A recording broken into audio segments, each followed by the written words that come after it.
Comme vous pouvez le constater, j'ai essayé de fabriquer ou de construire un jouet ayant la forme d'une petite navette spatiale que j'ai appelée la navette Autaride.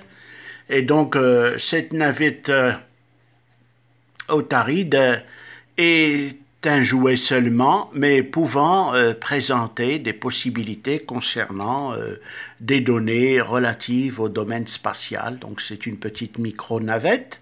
Cette micro-navette a été inclue dans un jeu appelé le Flight Simulator de Microsoft. Elle peut être vue et être disponible sur les sites de simulation aérienne. C'est un jouet, donc c'est un jouet que vous pouvez voir ici stationné à l'aéroport de Casanoissar. Alors cette navette, elle a la particularité, c'est que j'ai essayé de concevoir le meilleur possible concernant les tableaux de bord de cette navette spatiale. Donc ici on peut voir son tableau de bord, on peut voir une série de données relatives au tableau de bord, donc, et on peut voir que des jauges sont à insérer et d'autres ont été insérées dans un contexte où ces jauges existent bien dans un autre simulateur appelé l'Orbiter. Alors comme vous pouvez le constater, ces jauges étant existantes, il suffit de les recalibrer, de les concevoir dans un contexte comment dire, de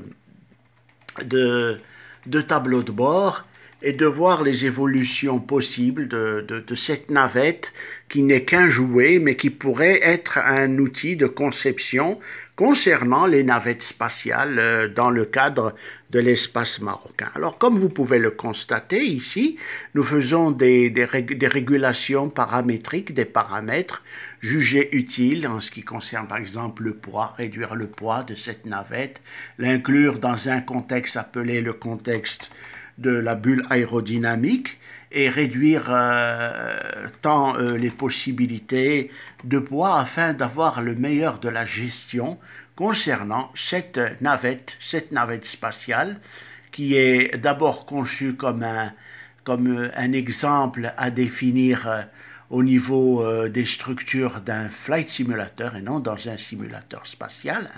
Donc je m'exprime ici, nous devons absolument avoir le nécessaire concernant cette navette et avoir aussi les modes de résolution plausibles. Alors comme vous pouvez le constater, cette navette est censée décoller, avoir un pilotage automatique que j'ai inclus concernant des données relatives à la gestion des appareils Boeing. Comme vous pouvez le constater, c'est un tableau de bord imaginé. Ce tableau de bord est purement imaginé et un concept, bien sûr, de possibilités en jauge et aussi en possibilité de gestion vis-à-vis de la possibilité de vol, de survol des territoires, etc. Alors cette navette spatiale que j'ai nommée Autaride est issue, comme vous pouvez le constater, d'un concept, pas quand même un nom antique qui explique que c'est le dieu Hermès en arabe, qui s'appelle Autaride, qui est Mercure chez les Romains. Et donc on peut voir ici que le concept donne franchement des idées intéressantes pour les concepteurs, puisque cette navette a été inclue dans un contexte de bulle aérodynamique. On a fait calculer les pourcentages de cette navette afin qu'elle puisse être en vol et survoler les notions dites de territoire. Alors nous pouvons voir ici le survol de la région de Casablanca par cette navette Spacet Micro Shuttle. Et donc, on peut voir comment j'ai pu concevoir un tableau de bord avec les dernières données, puisque je me suis inspiré franchement de données concernant le simulateur Orbiter. Voilà donc en résumé ce qui pourrait être désigné comme la navette spatiale concernant les données de cette navette spatiale, de cette micro-shuttle qui pourrait emporter 4 passagers, 4 astronautes.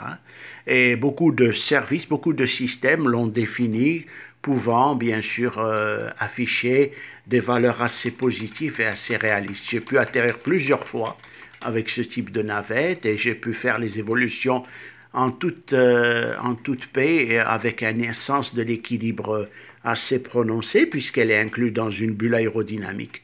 Alors voilà en ce qui concerne cette petite navette qui pourrait être peut-être un projet futur par des gens extrêmement expérimentés, des personnes qui seraient franchement intéressées par la construction d'une petite navette spatiale.